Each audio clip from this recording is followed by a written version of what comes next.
Hello, welcome everybody to this webinar on eviction response during and after COVID-19. This webinar is presented by Land Portal Landesa, the Global Protection Cluster Housing, Land and Property Area of Responsibility, GIZ, with organizing support from the Environmental Peacebuilding Association, LANDac, New America, and the UK Department of International Development. This is the second webinar in a series of webinars on land rights and COVID-19. The other one was yesterday on women and land rights. Evictions have emerged as the most common housing, land and property risk globally associated with COVID-19 pandemic, and that at a time when health authorities tells us that we should stay at home. These risks of evictions arise due to a combination of factors, the main one being the suspension and loss of livelihoods on a massive scale, linked to the several modalities of lockdowns and other restrictions on circulation. Governments and other actors may also use this crisis as a pretext to evict people from informal settlements, camps, and occupied land in general. And there have been multiple accounts of evictions of health workers, foreigners, and outsiders stigmatized by landlords. The goal of this webinar is to draw on the experiences of leading practitioners to help instigate our collective thinking on how to respond to this crisis. And I'm going to start by introducing the panelists. We'll then discuss a few different questions for about an hour, maximum an hour, and then we'll end with 30 minutes of questions from the audience, from you. So if you have any questions, please post them using the Q&A feature on your Zoom. And we have a moderator that will be collecting them and forward them to me, and I'll direct them to the different panelists. So please, if you think of questions, you can just write on the chat on the Q&A, and we'll try to answer them at the end of the discussion. First panelist is Joseph Jackson. He works for the Norwegian Refugee Council as a specialist on the Information Counseling and Legal Assistance Program.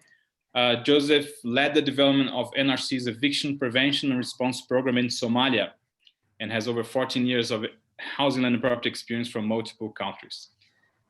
Teresa Williamson is the other panelist. She is a city planner and founding executive director of Catalytic Communities, an NGO working to support Rio de Janeiro's favelas through asset-based community development.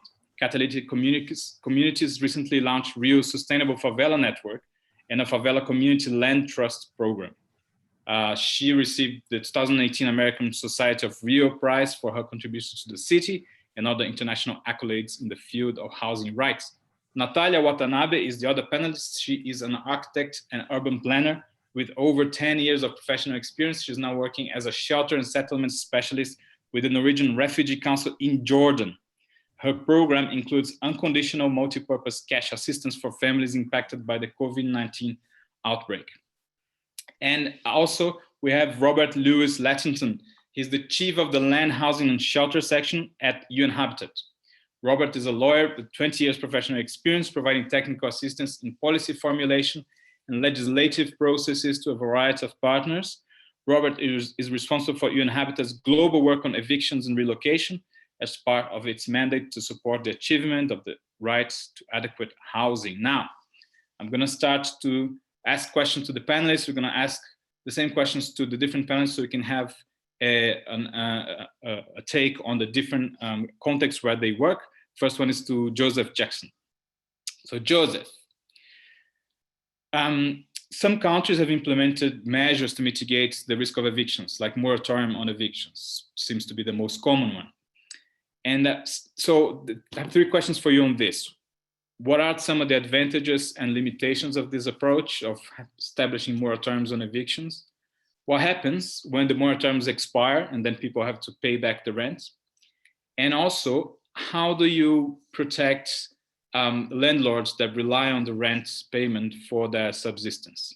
So please give us your take on this from the Somalia point of view. Over to you, Joseph. Thank you very much, Iberi, for the kind introduction. Let me also extend appreciation to the individuals and institutions that made this possible. I'm also very pleased to be joined by Natalia, Robert, and Teresa. Very important. I think evictions is one of the most pressing protection issues in Somalia. And we have made some progress, both the government and the humanitarian community. The government has passed, recently a number of regulatory frameworks aimed at addressing evictions at different levels.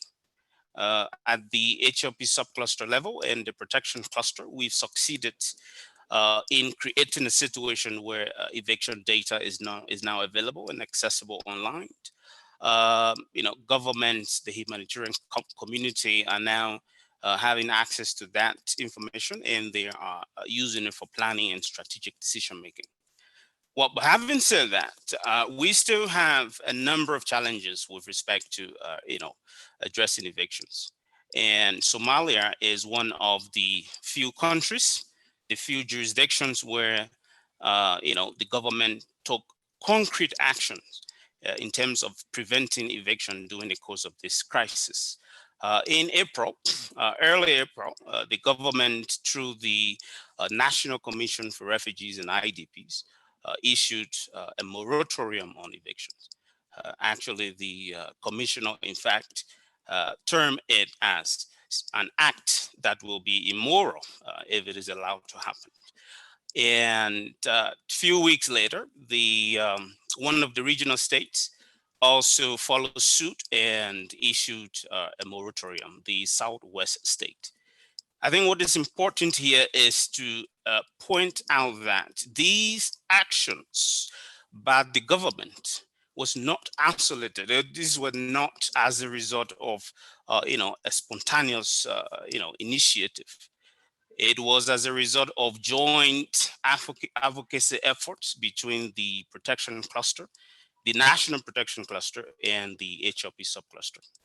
So these are very important steps that should be taken, and things like these things should be happening. The humanitarian community and the government should be taking serious steps. Now, I will note that there are a number of other approaches through which evictions can be prevented or mitigated. But moratorium, in my estimation, is not only cost effective, but I think it has a number of advantages that can be leveraged. I also recognize that there are a number of limitations, and I will be talking to some of these aspects, including the economic impact of the moratorium on landlords. But let me look into some of the positive aspects. We have just completed analysis of the April data on evictions, and we have recorded a significant and noticeable reduction in the number of incidents in areas where the moratorium was issued. And on the other hand, there is a small spike in the number of incidents in areas where the moratorium was not issued. And I think one thing that I think is very important and is a positive aspect when it comes to the issue of moratorium is the fact that moratorium will always be, made public. There will be some kind of awareness and information services to ensure that people are aware. That public nature of the moratorium creates a degree of pressure on landowners and moral obligations.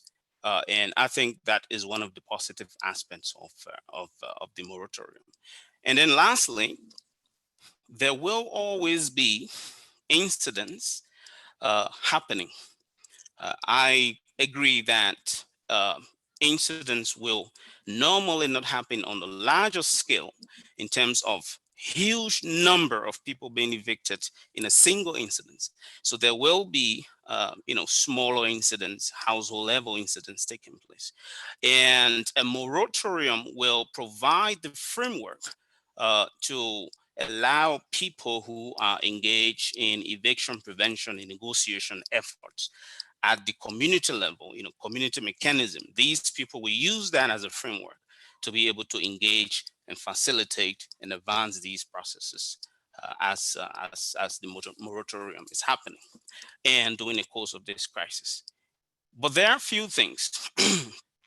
In as much as moratorium is no doubt one of the most effective methods and approaches, and common as you put it, I think there are limitations, and we have to recognize those limitations and address them as we explore this discussion. I think the first limitation is the lack of enforceability capacity. In Somalia, and I will suspect that that is the case in other fragile states, that the legal capacity and the legal infrastructure and operational capacity of the judicial system is usually very inadequate. So that is one of the major, I think, limitations when it comes to the issue of moratorium. People who violate these rules should be brought to book. They should be investigated, and action should be taken. In Somalia, the judicial system is challenged. Efforts are being made, but the system is still challenged. So that will be one of the limitations to moratorium. The other thing is the cultural implications. As I mentioned a few times to some of my colleagues, land is usually, under most circumstances, not owned by ordinary people. Those who own land are well-connected people, in some cases, very powerful people with connections to at the higher levels of government. So that connection and the fact that people live in a situation where they respect the culture, and normally actions might not be taken against people based on these cultural what we call awareness and sensitivity. So that is one of the challenges with respect to moratorium. The last point I want to make before I turn over the floor is that moratorium will always have serious economic impact on property owners. And this is an area where in moratoriums, in the letter, the content of moratorium, especially the ones that have been issued, have not been addressed sufficiently. I mean, we should agree that in as much as the landowners will be in a slightly better position than displaced communities, it is very clear that they depend on the income from the rent of their property. So that is something that has not been taken into account sufficiently, and that is one of the limitations when it comes to the issue of moratorium. I will speak, obviously, to what can be done, some of the things that we can do, some of the actions that can be taken to address and provide a degree of protection for landowners. So there are a few things. Somalia is recovering, having experienced protracted period of instability. The tax system is still developing. Progress is being made, but we still have challenges with respect to the functioning of the tax system. One of the things that I think we could do or encourage government to do is to waive tax on properties, especially during the period of the moratorium, and potentially even extend to some additional months for landlords who are going to be affected by this incident. Joseph, we're going to have another question on practical tools and interventions that we can make to mitigate the risks of eviction, and maybe we can include that part of your answer then. Just worried of time here. Let me try to move the question to the next panelist, Teresa. But before I move to Teresa, let me just make a comment on Somalia. I think Somalia is a very important case for us to pay attention to, because it's one of the few countries with humanitarian crisis where we have systematic monitoring of evictions for a number of years, right? And so you can actually see, have a data-based view on the impacts of such measures. And maybe you can talk a little bit about that later when you talk about the practical tools that you have there. Thanks. Absolutely. Thank you. So moving on to Teresa. Teresa, the same question to you. So we're having, governments are imposing these moratoriums on evictions. And in the context where you work and where you live in Brazil, what are the impacts of these moratoriums, if any? And what happens when they end? But also, how do you protect landlords that depend on the rents for their survival? Okay, thank you very much, Ibere and Land Portal and Partners for the opportunity to be here sharing what's happening in Brazil. I'm going to be focusing specifically on Rio. And we're in a very different context here than I think many countries. Evictions are currently not the primary issue that's being faced, but they may be down the road. So I'll talk to this. In terms of land rights broadly, what we can say about this moment right now is that the federal level, there are currently attacks on Quilombola communities. These are historically Black communities that go back to slavery, stayed on the same land, and have rights that are constitutionally guaranteed. The federal government has been using this moment, unfortunately, to threaten these communities and in some cases take away those land rights. At the same time, land grabbing has actually increased in the Amazon during the pandemic. We saw an increase of nearly 64% in April this year versus last year, which was already a record-breaking year, essentially. We have a lot of records being broken, unfortunately, in Brazil right now in an unfortunate sense. But let's focus on housing. So housing rights groups and activists around the country have been promoting moratoria on evictions, but so far there haven't been any implemented in law. In the south of Brazil, there's some cases of judges recommending evictions moratoria. But when we come here to Rio, where we really don't have any in place, but at the same time, that's not really the primary issue. Most people in Rio who are vulnerable to the pandemic, whether economically or in terms of housing or health, are residents of the city's favelas. And this is the case in some other cities in Brazil as well. And about a quarter of the population lives in favelas. There really are affordable housing market in the city. The typical favela has maybe 70% of residents actually essentially owning their homes. It might be informal and they may not have title, but they do have adverse possession guaranteed in Brazil's constitution, and they have some level of security. So essentially they own their homes. And so since rent isn't the primary concern, nor is being expelled by a landlord, their primary concerns right now are just around survival, right? Lost income, food, health, and just being able to self-isolate. So that's what we're living with right now. Our big concern with regard to eviction is down the road. What will happen after the pandemic has wreaked its havoc? We're expecting a wave of what you might call hygienization or sanitization eviction policies from the government. Could be municipal, state, federal, trying to institute evictions on scale, using the sort of fact that some of the poor infrastructure and conditions of these communities have led to this devastation. So what we're seeing now is the government look the other way, right? During the pandemic, we're seeing the government, to be honest, actively promoting the deaths of favela residents through a combination of minimal reporting of COVID deaths, insufficient health services, encouraging low-income workers to go to work and break quarantine, inadequate sanitation infrastructure, and even bureaucratic impediments to income transfers, which have been approved by law. And then on top of that, we're actually seeing a historic increase in police operations in favelas at the moment in Rio. In response to this, we see favela-based organizations are the ones that are doing the heavy lifting. It's really incredible to see how organized favela groups are. During the pandemic, it's just come sort of to the fore.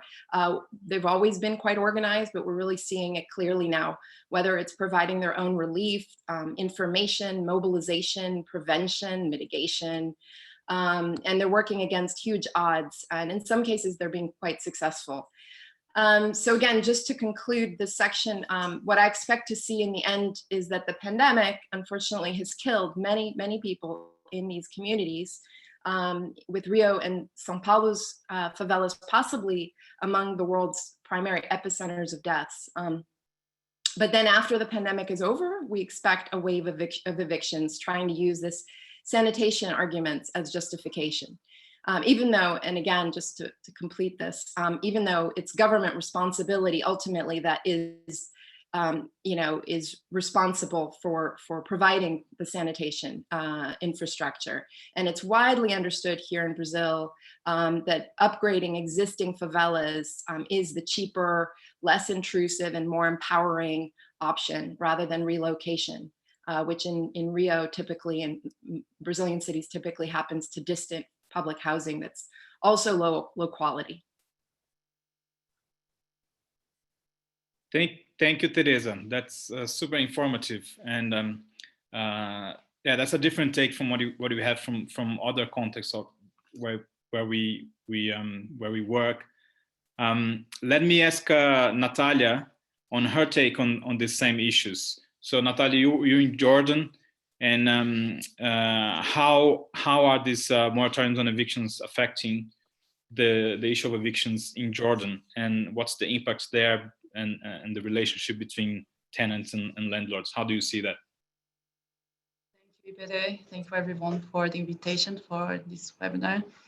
I just want to explain a little bit about Jordan. So we're talking about a refugee crisis, right? So when you're looking at the most vulnerable inside this country, there will be most likely be the refugees, and refugees account, when you check what is the type of shelter that they're inhabited, 90% of them are renting the place. So unlike in Rio de Janeiro, like Teresa was saying, here we are seeing a huge number of tenants.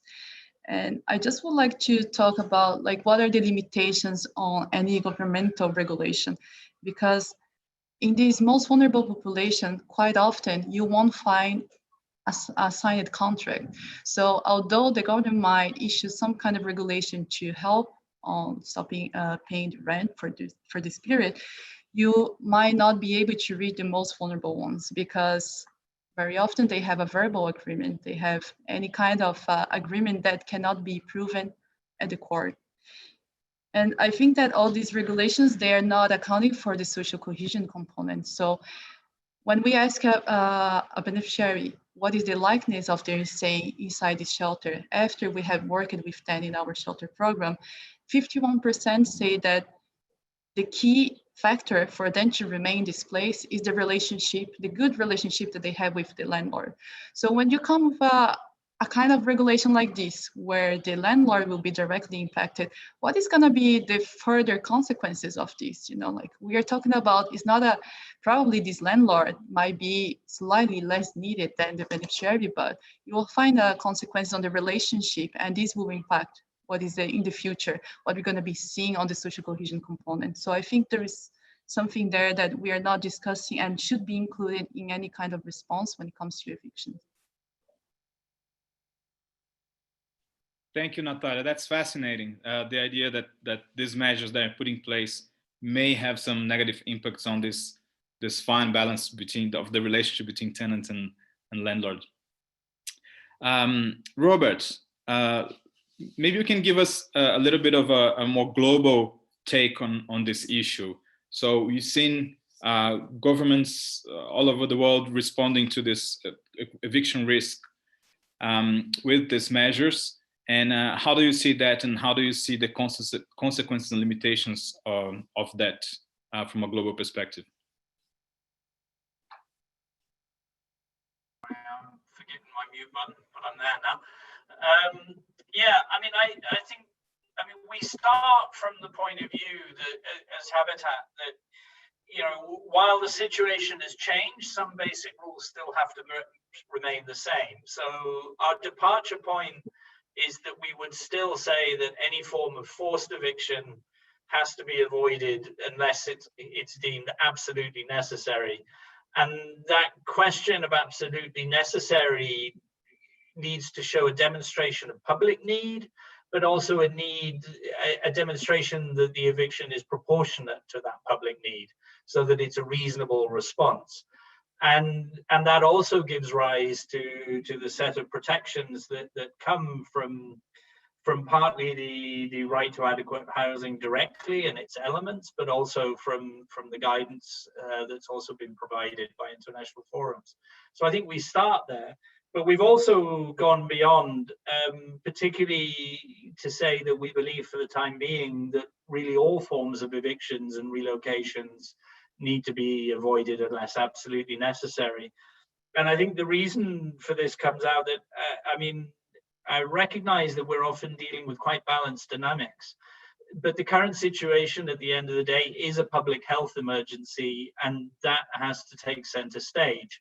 So yes, we're talking about the right of people under the right to adequate housing not to be evicted, but we're now also talking about the right to life, because we've seen with the pandemic that your ability to put yourself in your house and the role of your house as protection, it can be central to your public health outcome. So therefore, it's not really an exaggeration to say that in this instance, tenure comes straight back to the right to life. And that means it does have to be amplified to the absolute highest level. I mean, we've recognized that there are limitations around that. One of the things that we have started to see in some countries is that the message gets around that, okay, we're going to have a moratorium on evictions, so now let's go and start a land invasion because nobody can throw us off. While that has occurred, and it is a legitimate concern, in most experiences, we found that that can be handled relatively straightforwardly. Because provided the time factor is taken into account, you can allow some ability for both landlords, but more importantly, public authorities to be able to respond. So I don't think we've seen that as a fundamental drawback. I also accept the point that has been made by some of the previous commentators as well, that you know, a moratorium or any kind of suspension, effectively what you're doing is shifting the burden in society. We're saying that the burden of COVID isn't going to be primarily borne by tenants. It needs to be shared out across society a bit more. And the next dominant group, the next major group that gets impacted by this is landlords. I mean, we certainly need to consider that, but I think we also have to consider that the burden on the landlord is normally going to be an economic burden, whereas, as mentioned before, the burden on the tenant is the right to life. And the right to life has to come before the economic burden.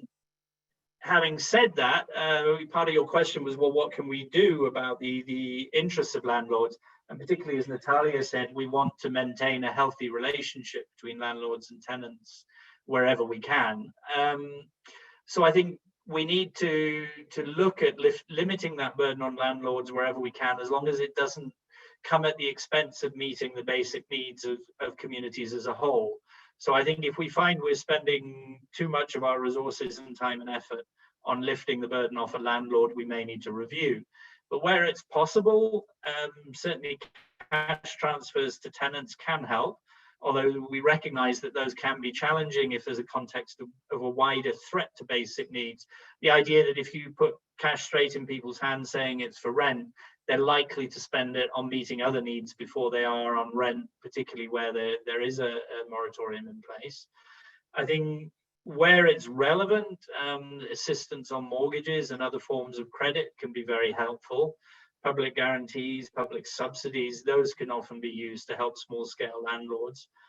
I also think that there's a lot of room for more creative options. Things like the mutualization of housing and other kinds of cooperative solutions that they may affect a landlord's property rights at the end of the day, but if they create a reasonably stable societal outcome, then they ought to be explored. Although you've got to also recognize that sometimes that can be a bit more complex or time consuming to get there. And I think finally, also the issue of, if you allow rents to accrue, you're creating a temporary impact on a landlord, but the longer term impact comes back to the tenant again. And I think, again, looking for ways that we can spread out that kind of burden, amortize it over time, potentially subsidize it, particularly for those who are most in need. You know, those with some financial capacity maybe will only need a limited amount of assistance. And again, I think collective solutions and mutualization of debts can also be options that can be explored, and that also make it easier to provide public support rather than individual by individual. But I think it's also very important to note at the end of the day, I mean, I know it's not always politically attractive, but the fundamental point that, you know, as we are in a global crisis, there is a burden, and that burden is going to fall somewhere. And politically, we just have to accept that. And yes, we have to have a hard conversation about how we spread it out, but there is no way to make a crisis cost-free. It's something, it's going to cost society something at some point. Over. Thank you, Robert. This is very intriguing, and it's true. Politics is the art of the possible. So you're gonna have all this cascading effects of, you know, forbidding evictions and people stop paying rent, etc. But the buck has to stop with someone, and we have to decide who's going to pay the price. Let me, in the interest of time, let's move on to our next question. So there are some situations where you have vulnerable tenants and occupants, where there are jurisdictions where you cannot enforce this moratorium on evictions. We cannot implement them. So what happens in those cases? What is happening in those cases? Joseph, what's your take on this from a Somalia perspective?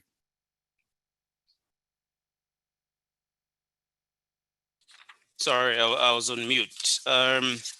Well, before I sort of respond to that question, I think it's very important to sort of throw a little light on what Robert was saying.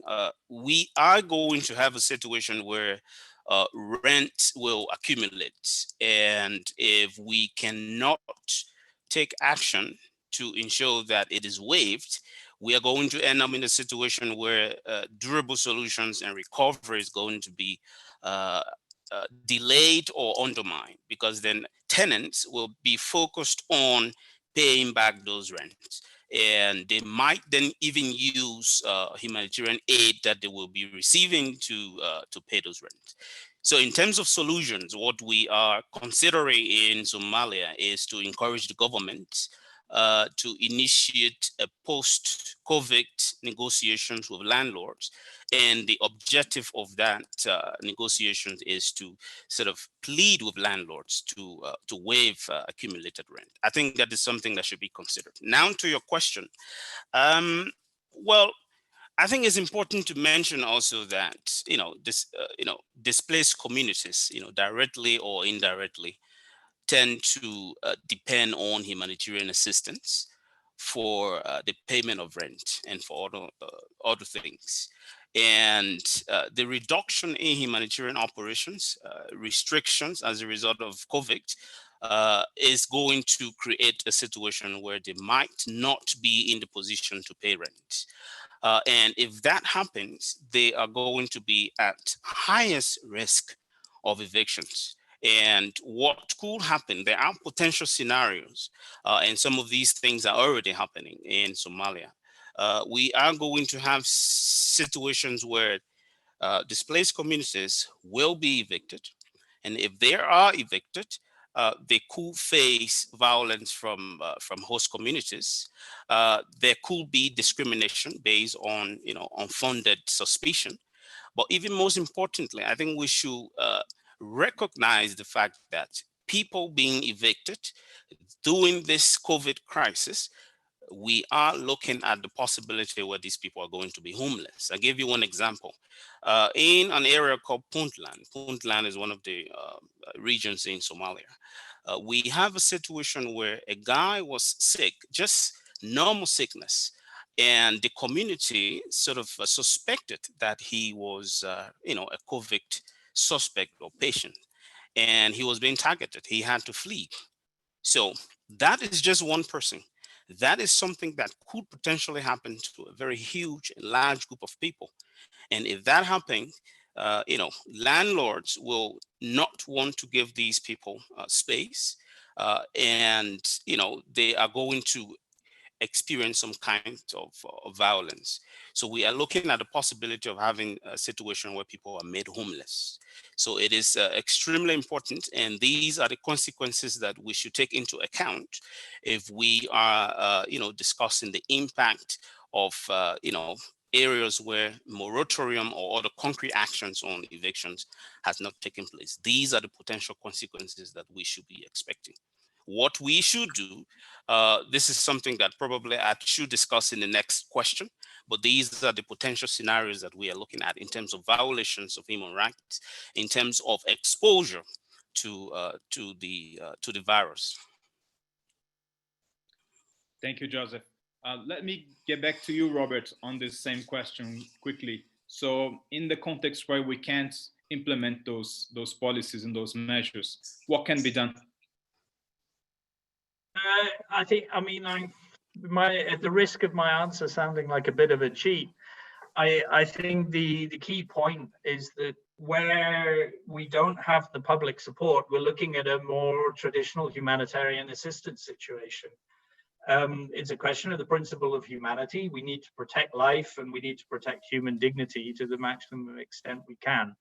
So I think, where we can route support through public authorities as a means of strengthening them, of course we would do that. But the question is, what is the most direct intervention that will support the vulnerable? It may be the provision of emergency shelter in the worst situations. But I think also, trying to emphasize that providing tenure security and avoiding evictions is not just about the people who might be evicted. It's also a question of the benefit for the whole society, because as is being demonstrated in the data from a number of countries now, the more physical movement there is, and particular major disruption like an eviction, the greater the risk that you're creating towards infection. And that is a risk that applies to everybody in the society, not just those affected. So I think the getting across that message of, one, tenure security for the most vulnerable is a broad benefit that doesn't only benefit the targeted individuals, and two, recognizing that this is a particular situation in the same way that any other natural disaster may require a humanitarian intervention. In some cases where there are jurisdictions where there are no measures, then that's a similar natural disaster that requires a humanitarian intervention. Over.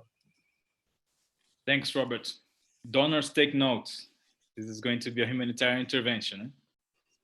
All right, let's move to the next question, back to Joseph. So you can pick it up where you left in the first question, Joseph, and sorry for interrupting you before, but now we can talk about some of the practical tools and approaches that practitioners can advocate for or deploy on the ground to keep people housed. What's your take on that one? Well, there are a few things. The first is, as I mentioned before, there are challenges around the implementation of moratorium. Context and dynamics are different, but I still think that moratorium remains, or any kind of temporary suspension of eviction remains one of the most cost-effective and common approach, and I think that we should prioritize.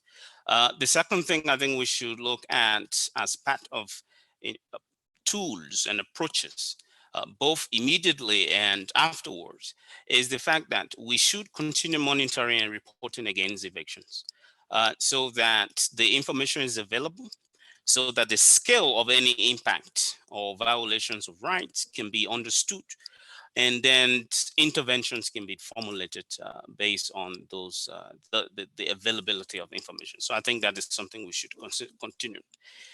I will also think that the donor community should encourage governments to take some concrete actions.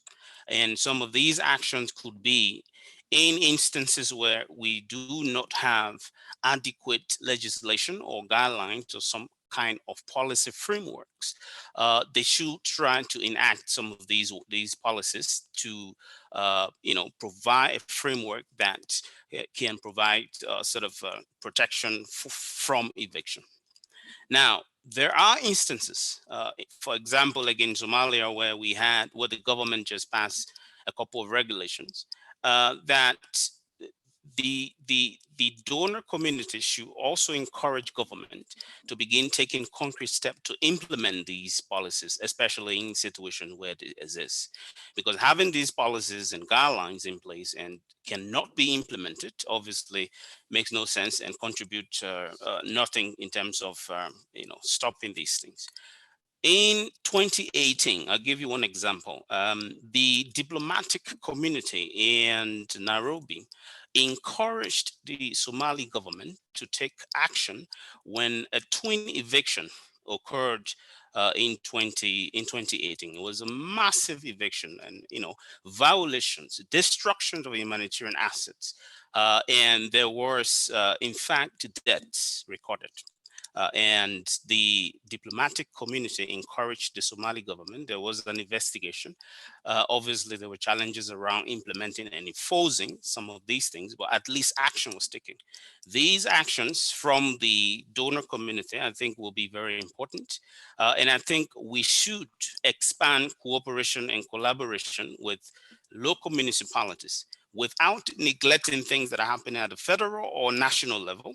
But I think we have come, based on experience over the last few years, that concrete actions, collaborations with municipalities and local authorities tend to be more effective.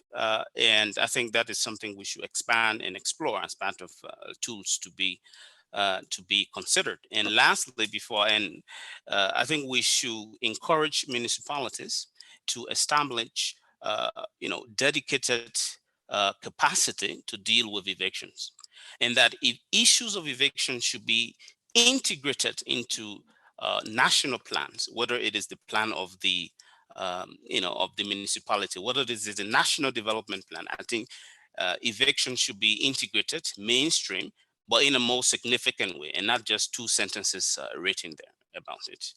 So I think that will be all from my side on this question. Over to you. Thank you, Joseph. Teresa, quickly to you, what's your take on this? What can we do in practice to address these issues, to keep people housed, from your point of view there in Rio de Janeiro, Brazil? Okay, again, I'm going to speak specifically to the conditions that I outlined earlier that are taking place here, where our primary fear regarding evictions is down the road after the pandemic or once it's mostly passed.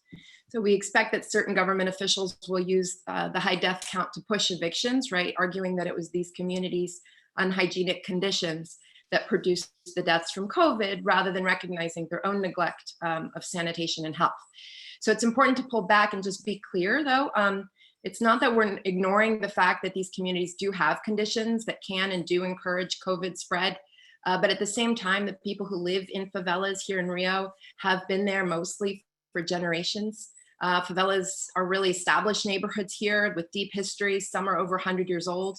And the average resident wants to stay in their community and see it improve. These are quite consolidated communities, much more than people realize. However, certain government officials will would like nothing more than the opportunity to permanently evict these neighborhoods. We've had 3 major waves of evictions over this century. And it's very possible we'll see another attempt at this after the pandemic. So we're balancing the threat of eviction with the reality of poor or limited infrastructure, right? So how do we think about solutions in this context? On the one hand, people want to stay in their communities. On the other hand, they want to see them improved. And favelas, again, they house here in Rio 1.4 million people, right?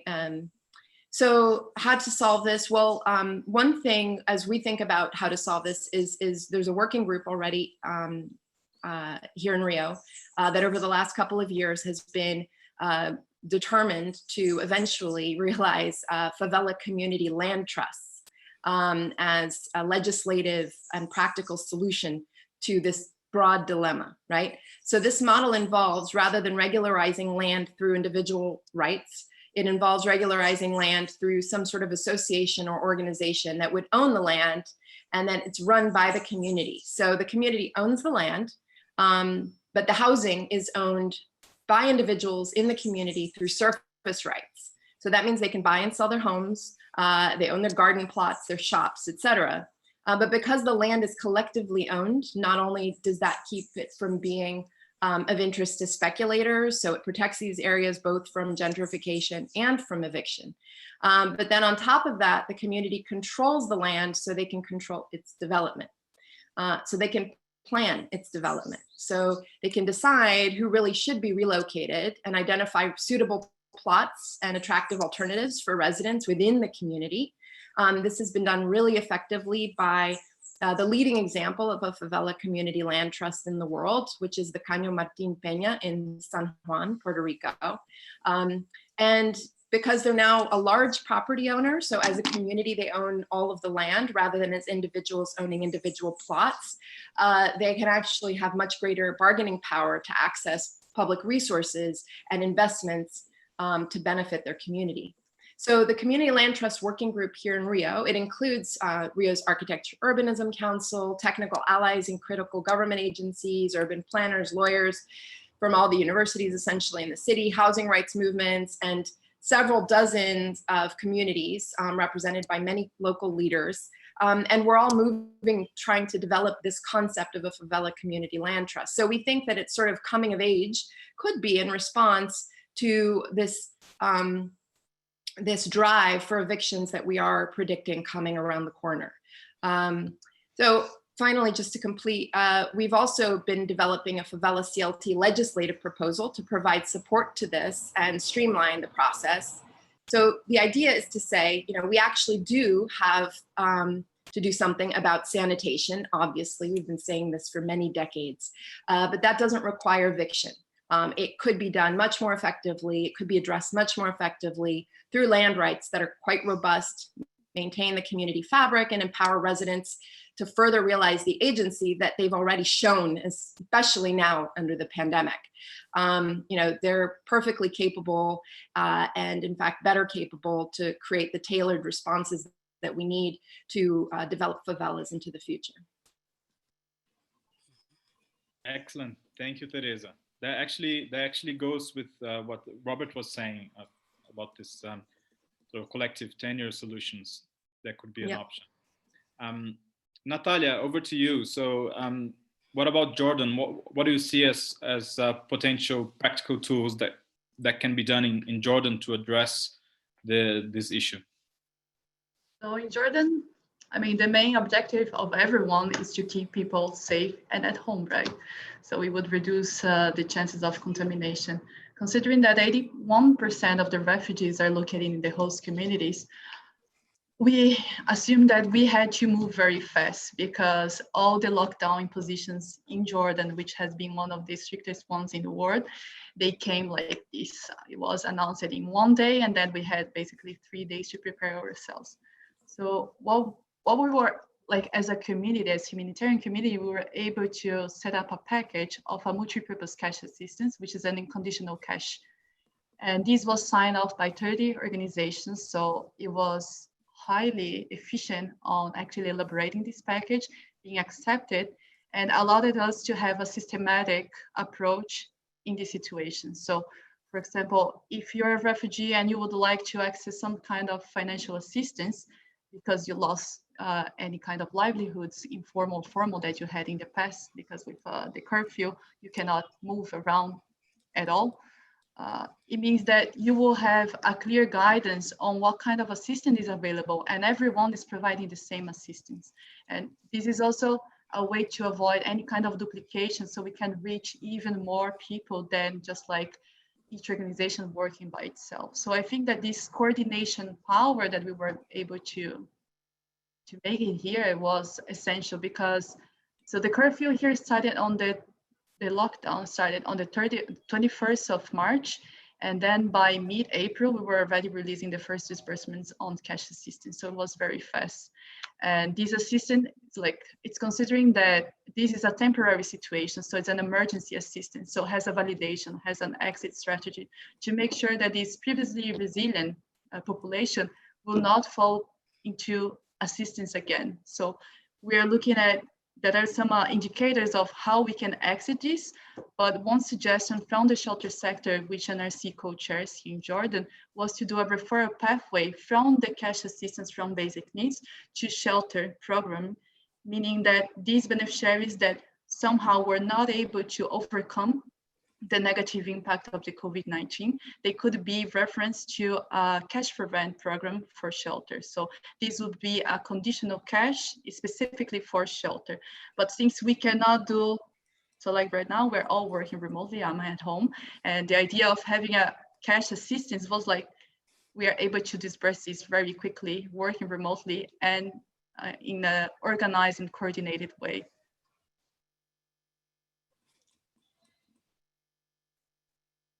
Thank you, Natalia. Let me move to Robert on the same question. Just give us the final take on this issue of how do we address this, this risk from a practical point of view.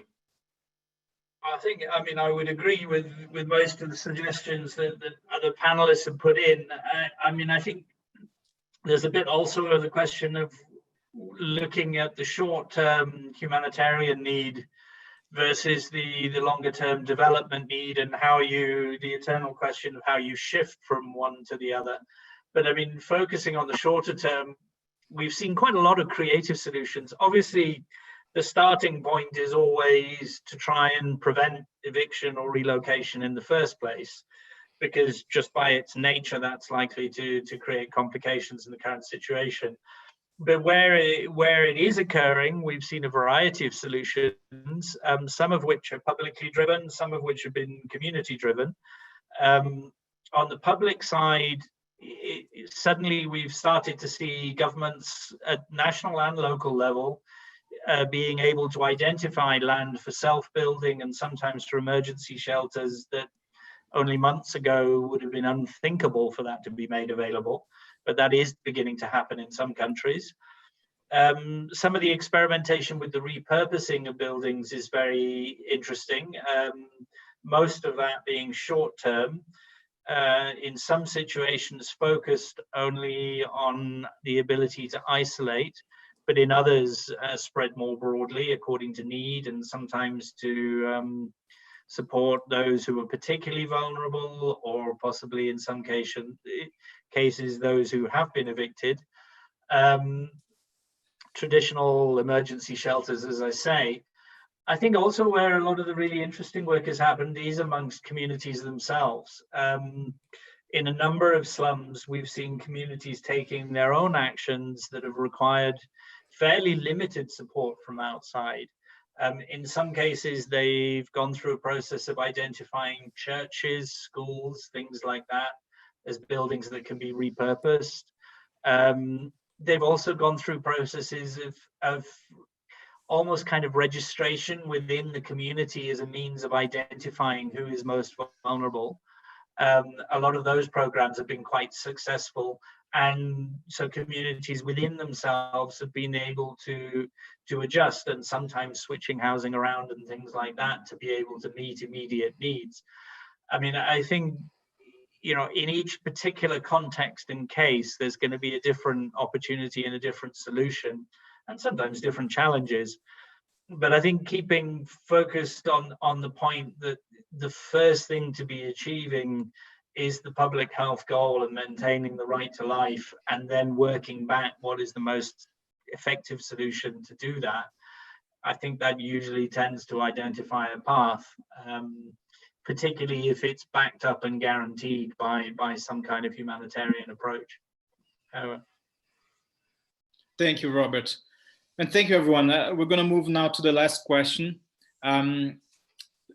So the COVID-19 crisis has also exacerbating some of the general inequalities in society in terms of livelihoods and housing. What would you like to see in terms of the evolution of law and policy in the immediate term and the long term to address this issue? Joseph, you can go first. We'll sort of talk about practice. I've talked a lot about policies and guidelines. So let me talk about practice. There are a few things I think we should begin to consider. And these recommendations, some of them are directed towards the government, some of them towards, NGOs, and some of them towards donor communities. So the first thing I think government should consider doing, as I mentioned before, but it's important to sort of repeat that, is that the government should consider the possibility of waiving tax on property. That is going to create a degree of protection for for landlords, but also it is going to create some form of balance in terms of both displaced communities and also those who own properties. But I also think that we should, government should take reasonable actions against those who violate and engage in actions that violate people's rights and expose them to the virus, and that is actually making sure that even if adequate laws are not in place, some kind of action should be taken. But I also think that the government should look at, as I mentioned before, the possibility of leading negotiations that will be geared towards negotiating with landowners and property owners so that they can waive these rents. I think it's very important. In terms of NGOs, I think we NGOs, the humanitarian communities, should continue to monitor and report on the implementation of these moratorium in areas where they've been introduced. But I also think in terms of NGOs work, we should consider the possibility of facilitating decongestion of congested areas and sites. Without repeating what Natalia and Teresa mentioned, including Robert, about the issue of tenant security. In Somalia, one of the things that the HLP subcluster is considering expanding, it is a strategy, and I think it is something we can consider scaling up during the course of this the COVID crisis, is to shift a little bit from individual properties, facilitating tenant security for individuals, to facilitating tenant security for local communities, groups, IDPs, sites. And that will not only, create some of the conditions that Teresa was talking about, negotiation power, prevention from speculation, eviction, things like that. But I think it is going to create the possibility where we reach more people, and then more people are prevented from eviction. In terms of recommendations for the donor communities, it is very difficult to engage in financial payment to property owners. But I think if the government initiate a discussion, a negotiation process where landowners and property owners are open to discuss and are willing to compromise, if they include in that discussion a limited amount of financial contribution to them, I think that is something that should be considered on a case-to-case basis. Again, it is expensive, but it is something that should be considered on a case-to-case basis. And I mentioned again about the issue of the government encouraging, the donor community encouraging governments to take action, to implement policies, and to act, if possible, those who create, those who engage in violations. These people should also be, investigated and punished in a reasonable way. That is some of the things I think I will contribute to this end. Over. Thank you, Joseph. Again, the theme of collective tenure solutions comes up. Teresa, what's your take on this? How can we mitigate the exacerbation of this inequalities that's going to happen? Yeah, well, what we really need here in Brazil is to sort of go back to some of the protective legislation that was passed in the early 2000s and is somewhat has been cut in the last few years. So, here in Brazil, we have the largest conditional cash transfer program in history, the Bolsa Familia program. It still exists, but it's taken some hard hits the last few years. The return of investment in our public healthcare system. So Brazil actually has the largest public healthcare system in the world, but it's also been deeply underinvested in the last few years, with a sharp and permanent impact from the 2016 law that banned, or provisional measure that banned, new investments in health and education for 20 years. So right now we're in the pandemic and there's a ban on increased spending in health active.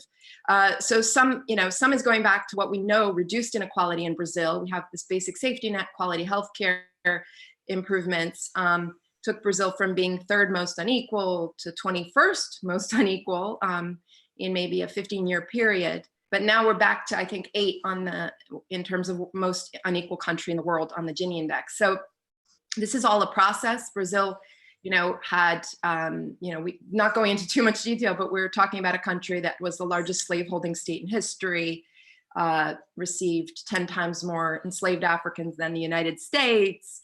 Slavery lasted 60% longer, and that history is very present in the inequality that we live today, and that we've been trying to lift ourselves out of back, So anyway, we need to go back to some of those policies, and at the same time, they weren't enough. So, the federal cash transfers are very helpful, but we need complementary investments in state and municipalities' education systems. So we have a very poor public education system that's kept people precarious and has kept inequality still very much part of life here. And then, as I mentioned, there's, in terms of thinking about new horizons, there's the CLT law that would allow us to look at things differently and really take on the favelas head on, and in a very productive and creative new way, right? So the example I mentioned briefly in Puerto Rico and the Caño Martín Peña, where they implemented the CLT so effectively, and it's such an important institution today, that's an example that we're trying to follow here. In the case of Puerto Rico, they actually were able to relocate residents within the community that were, from unsafe areas next to the canal to other areas where they were safer. And it was a win-win situation. They did their own relocation. They got more public space. They were safer. They got better housing, and no one was evicted. And so the CLT model, it really allows for favela communities to maintain their self-organization, but in a formal framework that also provides protections against speculative gentrification if and when and as these communities develop. And then there's a community in São Paulo that's also, I think, instructive, in this called Paraisópolis. In response to the pandemic, they've actually been incredibly effective at mobilizing and showing how these communities can self-organize at scale. So they actually separated out units for people who needed to self-isolate within the community. They got the government to keep ambulances on site. They've organized massive food distribution, hygienization campaigns. They've got a block captain. So every 50 families in the community has a representative who keeps check to see how their health situation is, if they have basic food, et cetera.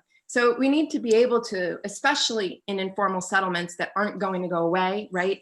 In countries, especially in Latin America, where they're consolidated for the most part. I think we need to find ways to actually improve the quality of organizing in these communities and empower them and formalize them in ways that benefit from that empowerment. And finally, and recognize the development, right? That they've been able to do historically and basically figure out ways to support that process. Thank you, Teresa. Very interesting. Yeah, so fighting it through community empowerment and community organizations, community land trust that you mentioned. Natalia, over to you. How do you see this playing out in Jordan?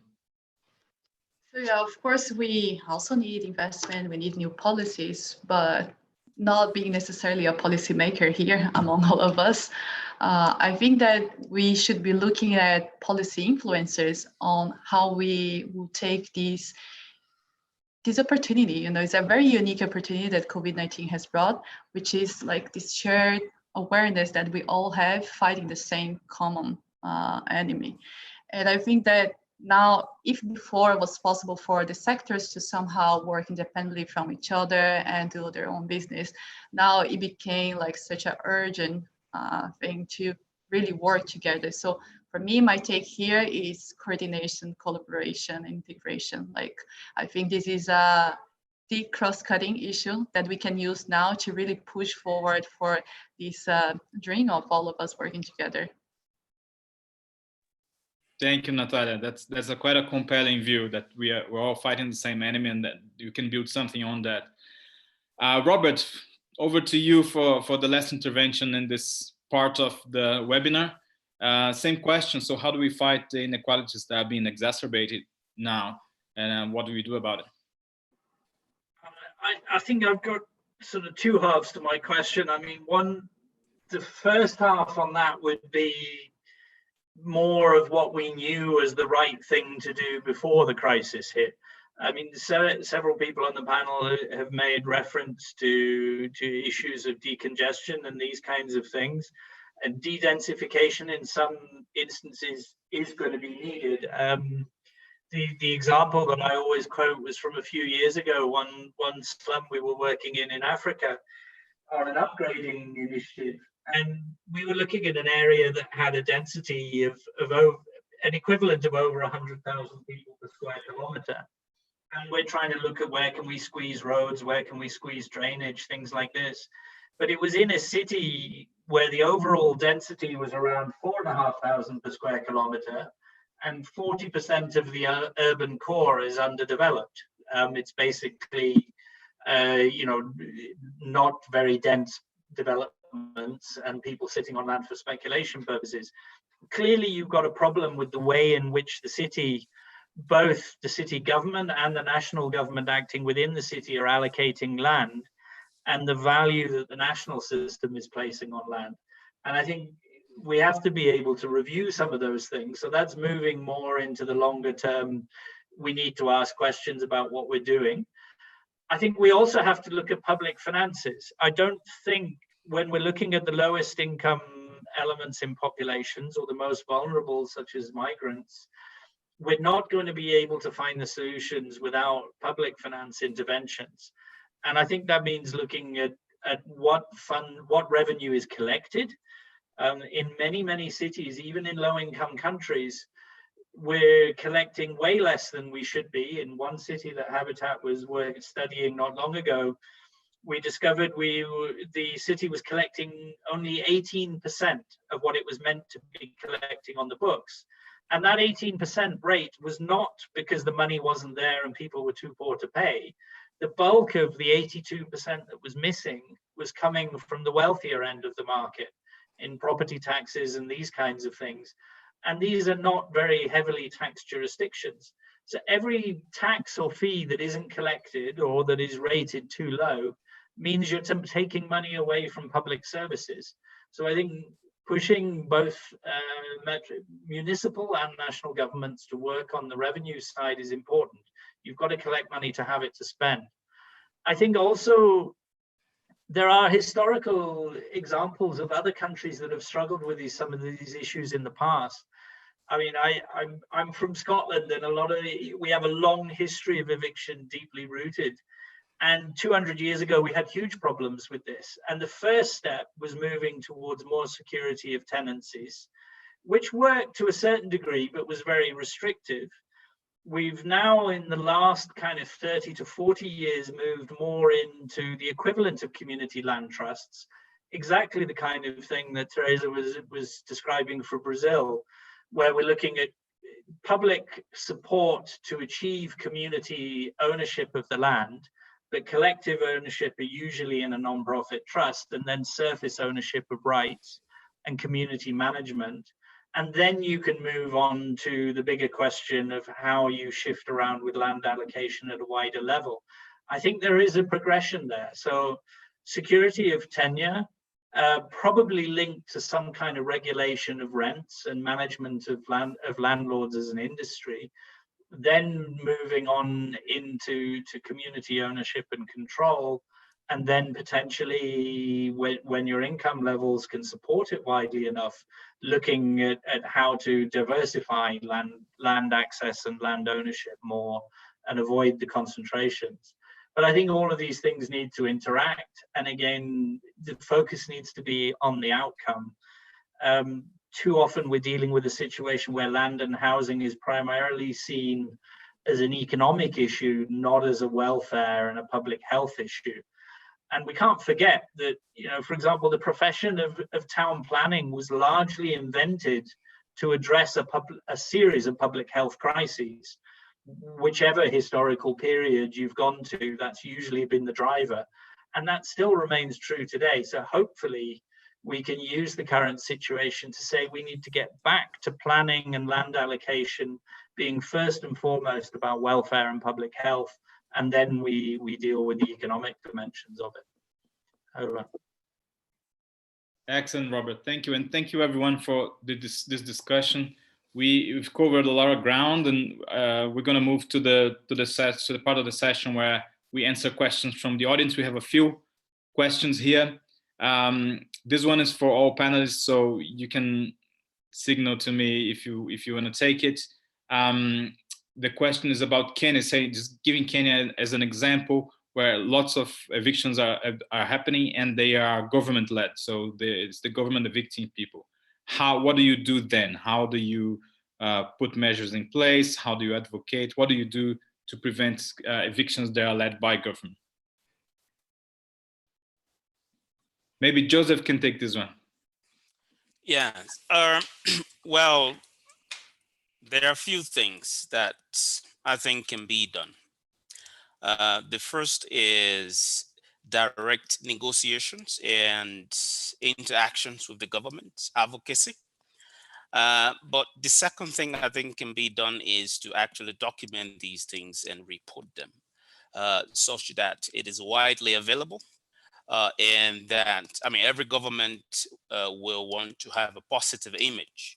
So if these things are documented and reported, you know, that will create a situation where the government comes under pressure and try to take some action. I will note, though, that some of these evictions that are led by the government, sometimes people in higher places usually don't know. It is being conducted by low-level officials who sometimes engage in corruption. So when these information are available and we engage the government, you know, responsibly and professionally and advocate, I think that is one of the best ways to actually engage. The next thing I think is some of these evictions are happening for a reason. And if that reason is genuine, then obviously I think, you know, the humanitarian community, the donor community should support the government in addressing that issue. Say, for example, if it is public health issue, if it is, you know, something that is a genuine reason that needs to be addressed, then I think, you know, we should work with the government to address that. But if it is deliberate action, engaging in land grabbing and just evicting people, then obviously, you know, we should advocate, document, and report these things. Can I thank reply as well? Thank you, Joseph. I think Teresa wants to chime in. Teresa. Thank you. Yeah. Well, in the case of Rio, because communities are so established, there are different, conditions. And as pressures come from government for eviction, even if it's the case, for example, due to public health, the laws in theory should allow the communities to be relocated nearby or offered just compensation and so on. But that's rarely done. So in our cases, we're often observing and helping communities figure out how they can fight these evictions. And so we've actually identified 7 keys to successful community resistance of eviction. So I'll just quickly mention them. One is relative unity on the part of community members, that they actually want to stay in the community. And diverse and resolute leadership within the community. So you have people who are advocates. And then on top of that, of course, access to information, so they know their rights. There's legal defense, in our case, is very effective because of our adverse possession rights. And then broad networks of support. So this gets into the visibility, right? Generating public awareness, documenting, and then early and ongoing documentation and visibility for the situation, so that you can access these broader networks and get visibility for the issue. And then finally, sort of creative responses that get attention. So in the cases of pre-Olympic Rio, where 80,000 people were evicted from their homes, some of the communities that were effective actually at resisting were the ones that did, they created a community museum to show that they were there for 200 years, for example, or they created a popular plan to show that the community could effectively be maintained on site through improved urban planning that was actually cheaper than relocating and things like that.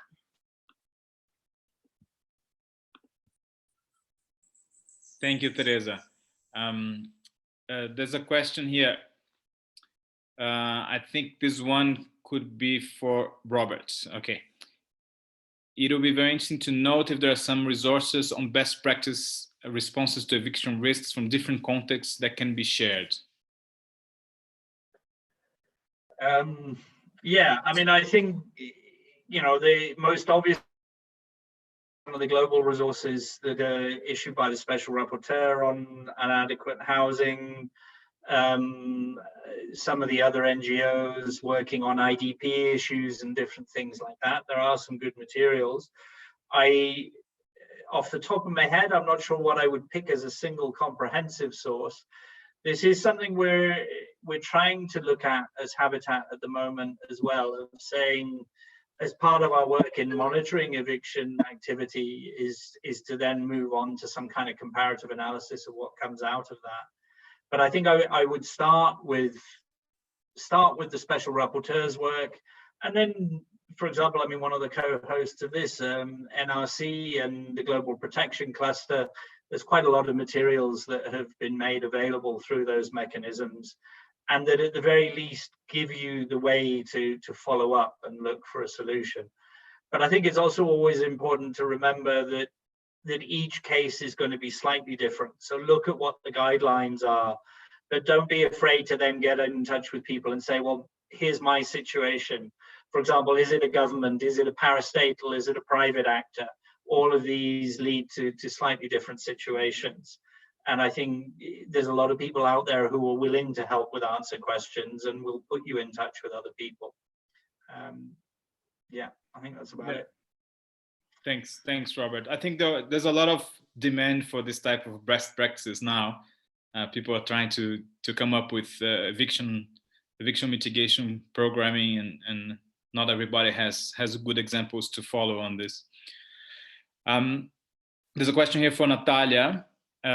Could this global pandemic be seen by large funders, by large donors, as an opportunity for better and sustained funding for community, CSOs who are working on the ground to fulfill the place of ineffective government systems?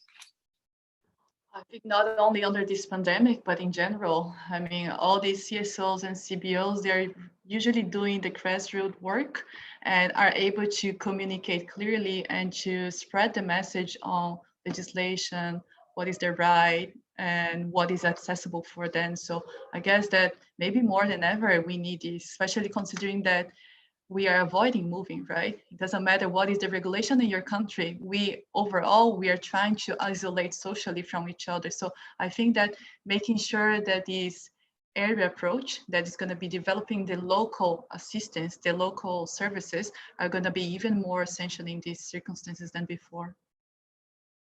That's right. Thank you. Thank you, Natalia. Joseph, there's a question specifically for you here. Are there any mechanisms in place to address the limitations of the moratorium?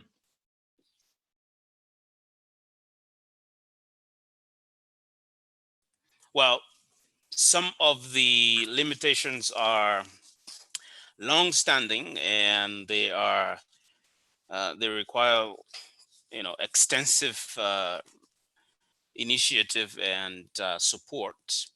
Say, for example, the issue of inadequate legal infrastructure that is going to take a very long time.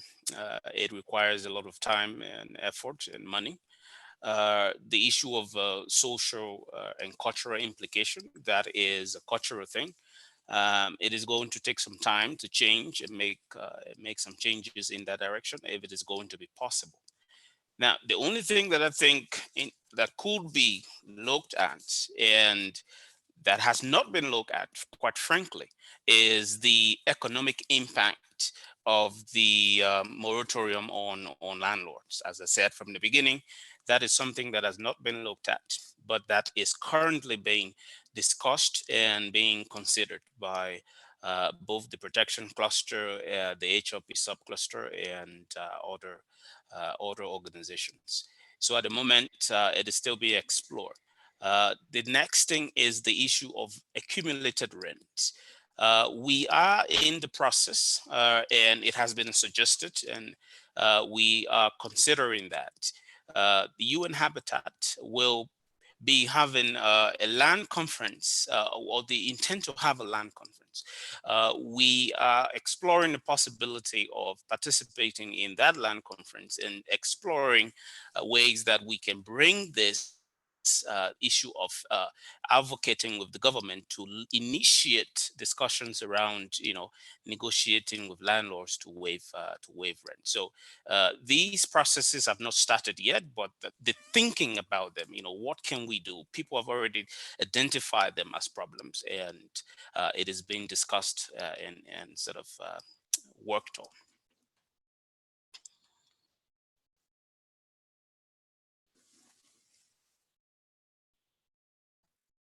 Sorry, now to close the webinar, a question for Robert. If documentation and transparency are key, how do you see the role of open data initiatives and portals of information focusing on land issues? How can these tools be more reachable to people in the different countries? Just to finish on an easy one, right? I mean, I think at base, from my point of view, I mean, we would start really at the household level. The better documentation of occupation, the better recognition of presence of people. I mean, the most tenure insecure households are the ones that there is no record that they're even there. So simply building up the community-owned and controlled records of we are here is definitely the first kind of step. I think generally then moving down on that path, we have in a number of our projects, we tend to move then towards some kind of service fees, because very often that gets the local governments to have a strong interest in wanting this system to work. So we've been able to implement that in some places in Somalia, in Afghanistan, in the toughest kinds of scenarios, and introducing small levels of fee that are affordable, but are tied to particular services, whether that might be water or waste collection or whatever. And then you start building up a relationship between the resident and the local government. And it's not just the resident and the landlord anymore. There's another interested party here. So building up those relationships and strengthening, and those also create their own records. And even if you don't have a legal right, you're immediately into the local government saying, tacitly at least, we accept you're here and we accept you have a right to be there. And then you can start moving into longer term methods of how do you actually create land records around whole communities and looking at relationships to ownership and the more controversial sides. I think the other side, so apart from that kind of building up through the continuum of land rights, I would also be looking at much better records around need that create accountability. We run into, in our planning projects as Habitat, we frequently run into situations where a plan will allow for 20% social housing of some description, social and low income. But that'll be in a country where you need 40 or 50 or 60%. So immediately you're planning for a bad outcome. You're saying there's a chunk of the population I'm not going to consider. Whereas I think we need to get that documentation out up front and saying, here is a genuine analysis of need, income levels, access to credit, access to land and services, and how big is the gap? And then make it clear, what is the government doing to address that gap? Because then you can start also moving into holding governments accountable locally, but potentially not always the most effective instrument, but it is there at the international level, saying, government, you have an obligation to progressively realize the right to adequate housing and everything that goes with it. And you're accountable to the Human Rights Council for that. If you're not genuinely making an effort to move forward on that, that can be pointed out if the data of need and government effort can be connected and made systematically available. And I think that there's a strong role, particularly for NGOs, in pushing this forward. But I mean, also where we can as the UN, we want to be able to help create the environment where that kind of communication is easier rather than harder. Thanks, Robert. Sorry for the curveball. I think you did very well, and this is an insight that you gave us that I think we should wrap up with, which is the fact that the most unsecure of households is the one that is the most invisible, right? So given recording the information, given visibility is a crucial step, or is the first step to really start securing that tenure. Well, look, I had a great time with this webinar. I hope you all enjoyed.